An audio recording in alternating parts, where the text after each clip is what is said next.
And James Harden leads the way. He figures out what needs to be done that night, usually in the area of passing and setting up teammates. And all of a sudden, we're not talking about the Nets' lack of defense. We're not talking about the Nets' lack of a bench. We're talking about the Nets beating everybody that's put out there in front of them. And Tony, there's no grand conclusions to draw for the Lakers. Anthony Davis not there. The latest news is that he's going to miss 4 weeks. And so we see what happens when he comes back. He is going to need to be 90% of Anthony Davis, to me, in order for the Lakers to win. But there's a long time to determine that. We can't determine it today.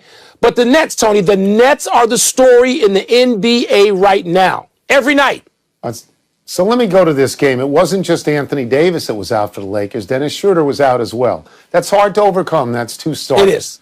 Now, Kevin Durant did not play for the Nets, but Kevin Durant, to be fair, hasn't played a whole lot lately. He's only played 3 games in the month of February. So this is a game the Nets are supposed to win, and the Nets won the game. I'm not going to take anything more than that. I think it meant more to them than it meant to the Lakers. But I will say this. That 10-1 record against winning teams, that is impressive. Utah, for example, and you want me to get down on my knees and salute all the time because of how good Utah is. Utah against teams with winning records is 10-3, which is real good, but it ain't 10-1. The Lakers are 4-7 against teams with winning records. And in the playoffs, you know, you only face teams with winning records. And the way the Nets did it last night, when you have Harden and Irving out there, and I think, what did I write down? Just 39 points between them, far less than you would normally expect. What the Nets are doing now is they're hitting open threes. Since Harden got there, they're hitting it at 42%, Mike, which is great. And there's a reason for this. One is that Harden distributes the ball, and 2 is you can't double team it. Their shooters are too good. If you leave somebody open, they're going to make it. So they are an impressive team, and you're right. They are the story of the NBA so far. Absolutely. Yeah. And Tony, don't if we're going to praise them, don't leave out Joe Harris, who you talk about guys shooting threes and options you have if you're the Nets. Yeah. And so we're going to watch them. There's going to be Tony. I will say this: very seldom do people turn as quickly in their assessment of a team. Because it was legitimate to look at them for a minute and say, I don't know about their depth. Their defense is dreadful, and the defense is getting better slowly. But we've turned. You got to look at them now and think, okay, not only are they the best team in the East, but they could be the best team of all. Let's move Mike, I will to the say NFL. this. It would be, just 1 second, it will be more of a surprise to me if the Lakers make the final than if the Nets make the final right now. Wow. More of a surprise. Wow. Right now. Okay. Yeah. That's now. You know, it's still February. I don't want to get crazy. Yeah. Still got some games. Let's move to the NFL, and Big Ben Roethlisberger's uncertain future in Pittsburgh. Earlier this week, Steelers GM Kevin Colbert said, quote, as we sit here today, Ben is a member of the Pittsburgh Steelers, close quote. Then yesterday, Colbert said the franchise is really excited to see what new pickup Dwayne Haskins can do. Tony, if the Steelers cut Ben Roethlisberger, do you see him being an attractive starting option on another team? Okay, I don't think that it's out of the realm of possibility at all that they cut Ben Roethlisberger because of what the GM has said. It sounds to me and feels to me like they're laying out a carpet for Ben to walk on and walk out of their lives. I'm not sure he would go anywhere else. Now, I understand that he doesn't want to walk away on last season, especially after the 11-0 start turned into 1-5 in the last 6 games, and he couldn't throw the ball 20 yards down the field.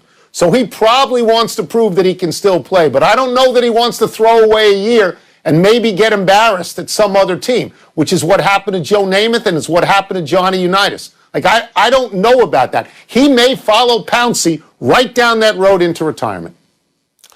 Yeah, my first response, hearing this going back a week, is to look at serious side-eye at Kevin Colbert. It's like, you just gonna give the back of your hand to a guy who won a franchise 2 Super Bowls and got to another one? Really? Kevin Colbert, what the hell do you ever do? And I would say this, Tony, I doubt he's going to have the final decision in a family-run organization like the Pittsburgh Steelers have been for, 80 years. So I hope he doesn't have the last word. I mean, because he seems like just an ingrate, he's acting like an ungrateful bum.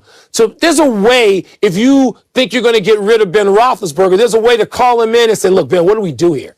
But that doesn't seem to be how this is going down. So whatever happens to make Kevin Colbert look like a fool, I'm with that, and we'll give that a standing ovation. Whether Big Ben goes somewhere else, Tony, I don't know. I mean, I don't know him well enough to know how he feels about the notion of playing all his years in one place and having had this. Ben Roethlisberger didn't have a nice career. He had a great career that, if not for Tom Brady, would be celebrated up there with other great quarterbacks. You know how many more Super Bowls he's won than Aaron Rodgers? Twice as many. One more. So he's won one more. Twice as many. One more. 2-1. Yeah, okay. 1 times 2. Last I checked. I know you had that in grade school too. So 2-1. You know, Ben Roethlisberger deserves to be saluted in Pittsburgh, not treated like a dog because he's That's fine. Okay, he can't throw it let's anymore. Look at He's where he older might go. now. I get that.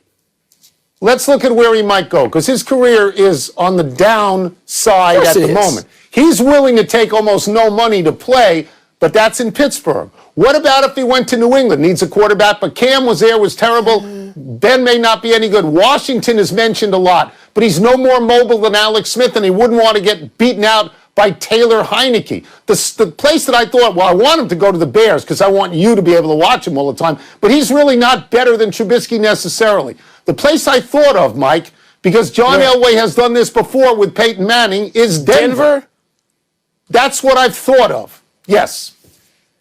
You know, Tony, I'm not one of those people, and I know you aren't either. We are not guys to say, oh, you need to quit now. Let them tear the jersey off. Play as long as you want. Until you can't play. Because the day is coming when you can't play, even for Brady, and so you play as long as you can play. And if Ben Roethlisberger wants to play, good for him. I don't know that any of those places jazzes me, but I'm annoyed, as you can tell, by the notion that Ben Roethlisberger could be just pushed out the door by some dude who, how many rings he wearing?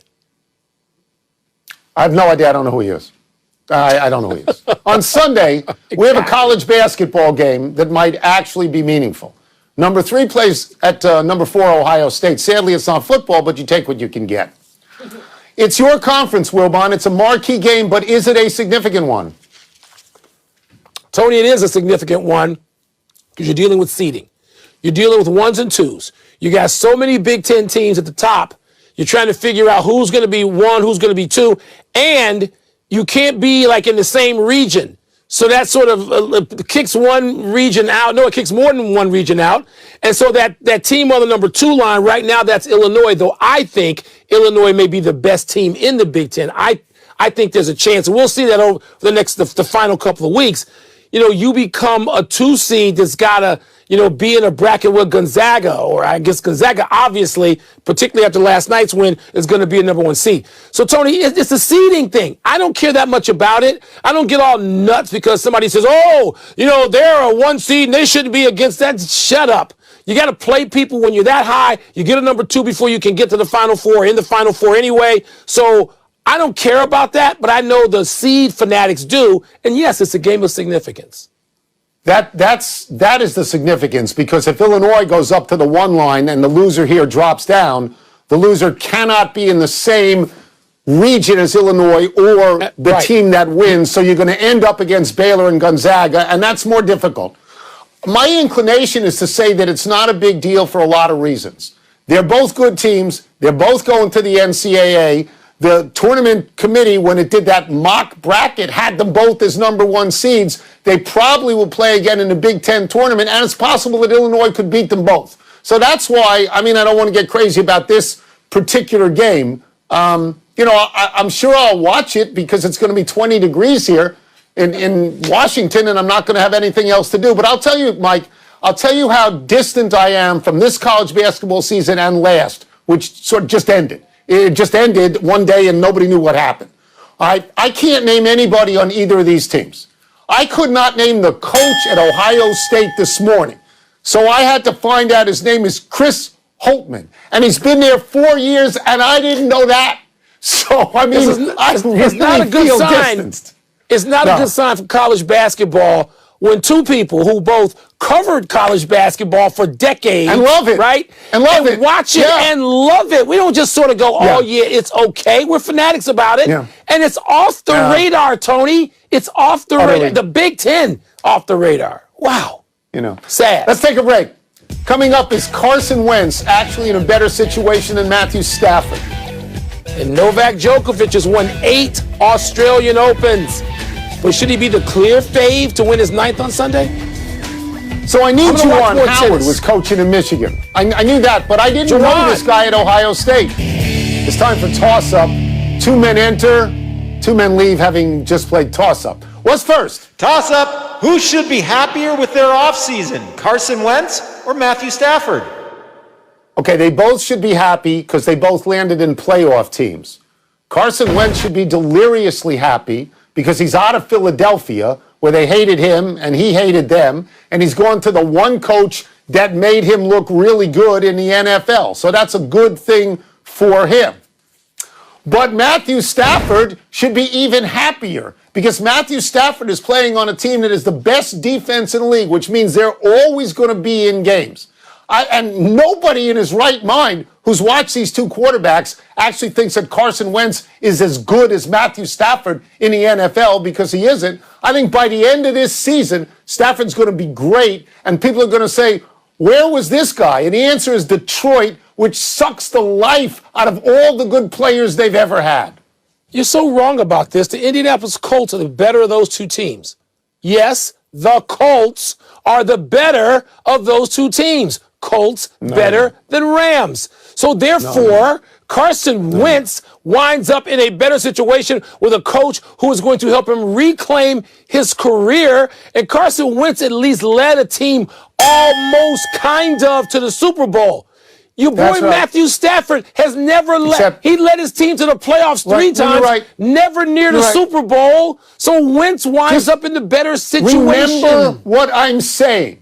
The Rams will go to the Super Bowl. Yeah, I don't believe that. Stafford will be great. I don't believe that. Toss-up more likely to get upset this weekend, Naomi Osaka or Novak Djokovic? I like Osaka to win. She's playing Jen Brady. There's a wide disparity in seedings. Osaka is 3 and Brady is 22. Brady has beaten Osaka once in 2018 on clay. And she got a set off for 2021 U.S. Open. And it's not on clay. There's a fantastic statistic with Naomi Osaka. If she gets to the quarterfinals in a major, she wins it. She wins it. She's won 3 that way, and I think she's on her way to 4th, which means I'm going to say that Djokovic is more likely to be upset. Now, there's not a big disparity in seedings there. That's 1 against 4. Medvedev has beaten him 3 of the last 4 times they've played. But, and there's always a but, Djokovic is 17-0 in Australia. He owns Australia. He's got 8 of his 17 majors at the Aussie Open. In the semis and the finals, 17-0. But I'm forced to say it's Djokovic, and I'm fine saying it because I don't find him an attractive player. You don't like him, you always rip him. Medvedev has to feel pretty good about his chances. He finally won a 5-setter in a slam, just did that. And Medvedev has beaten him. He can look across the net, forget surface for a second, and just say, I can take him. I've done it. That's right. So the answer about being upset is Djokovic, even though he does just sort of cruise at the end of the Australian Open in Melbourne. But I think Osaka is going to cruise. Jen Brady has gotten a set off of Osaka in a major. But a set and a match are 2 different things. Osaka wins. Djokovic, That's it. Let's take one last break. Still to come, Bruce Arians, your boy, explains why repeating could be a whole lot easier than he feared. Really? And will the Jazz make it 10 straight tonight against the Clippers? And will Tony finally give the Jazz, just put some spec? Happy time, people. Happy 24th birthday, Kendall Hinton. When this NFL season began, Hinton was a wide receiver on the Denver Broncos practice squad. And then in November, all 4 Bronco quarterbacks were ruled out for the Week 12 game against New Orleans because of coronavirus protocols. The Broncos turned to Hinton, who had played some quarterback at Wake Forest, mostly as a backup to John Wolford, who is now on the Rams. Hinton had only started 3 games at Wake and switched to wide receiver in his last year, but he had played the position and he was available to Denver. so he got the start. Hinton threw 9 passes, completed only 1 for 13 yards to tight end Noah Fant. Hinton was intercepted twice and sacked once in a 31-3 loss. He was in an impossible situation. After the game, Hinton was sent back to the practice squad and remains in Denver as a wide receiver. That was a bad look for the NFL. I know they had all their reasons why the Broncos should have to play. I get it. You have protocol. You have blaming a team, if they did things outside of what the protocol allows. It was a bad look for the NFL to have the Denver Broncos play with no real quarterback. Yeah, I'm not going to dispute that, but they all got 16 games in, and they got a real live Super Bowl champion. Not so happy anniversary, John Beilein. On this day last year, the longtime college coach, whose career spanned 4 decades and 829 victories, resigned as head coach of the Cleveland Cavaliers after 54 games, 40 of them losses. There was a sense of relief from Cavs players who didn't like Beilein. J.B. Bickerstaff was named interim coach. He went 5-6 and was hired as permanent head coach after the season. Beilein's name has recently come up in connection with the vacant Boston College job. In college, Beilein was the only active coach to win 20 games at 4 different coaching levels: junior college, Division III, Division II, Division I. He was one of only 6 D1 coaches with 700 or more wins. He was one of only 10 college coaches to take 4 different schools to the NCAA tournament: Canisius, Richmond, West Virginia, Michigan. BC could do a whole lot worse than hiring Beilein. Yeah, Tony, I didn't like that whole thing. I mean, it just seemed like Beilein was not in a good position to succeed. And that's not that he didn't know basketball. He's not a terrific coach. He is a terrific coach. That's the point. Colin Sexton, by the way, Tony, just keeps maturing and getting better. Sometimes now, this season, he has some pretty great games. Happy trails to South Carolina's 31-game SEC winning streak. Number 21, Tennessee, got its first top 5 win in 4 years by upsetting number 2, South Carolina, 75-67 last night, snapping South Carolina's 31-game SEC win streak. The last time South Carolina lost in conference play was to Arkansas on March 8, 2019. To win this game, the Lady Vols had to make up a 15-point deficit in the third quarter. The larger note here is that Tennessee could be back in the high life again. Many of us remember when Tennessee with Pat Summitt was the gold standard in women's basketball, when they had a 36-game SEC winning streak. It would be nice to see them strong once again. Tony Wood, Tennessee has certainly had 2 of my favorite players of all time, Candace Parker and Carol Lawson. And you know what? I think it's good for the sport when Tennessee is good. So it was good, I'm sure, for a lot of people to have that bounce back win over South Carolina. One huge error. Wilbon, you asked what Kevin Colbert has ever won. How about 2 Super Bowls? He's been with the Steelers since 2000. Was he quarterback for either one of them? They didn't play quarterback. Big finish real quick. Wichita State upset number 6 Houston. Big deal? Houston, I think, was like 17-3 going into that game. It was a fairly big deal. NCAA tournament arenas will be allowed up to 25% capacity with physical distancing. Does that make sense? Number 1 priority, keep people safe. Kevin Durant is the captain of the Eastern Conference All-Stars, not Giannis. You okay with that vote? I'm fine with it. The Bucks, man, they are spiraling downward. They've lost 5 straight, their 5th straight last night. Bruce Arians told Colin Cowherd he'd probably quit if he lost Byron Leftwich and had to go back to play calling himself. You surprised to hear that? No, that's why you have an offensive coordinator. Last one, the Jazz go for 10 in a row against the Clippers. Do you like their chances? It's hard to beat a team twice in consecutive games on its home floor. I don't know. Streak might be over. We're out of time. Try and do better the next time, and I'm Tony Kornheiser. I'm Mike Wilbon. Have a great weekend, knuckleheads. You can get the podcast on the app or Apple Podcasts. And now, here's SportsCenter.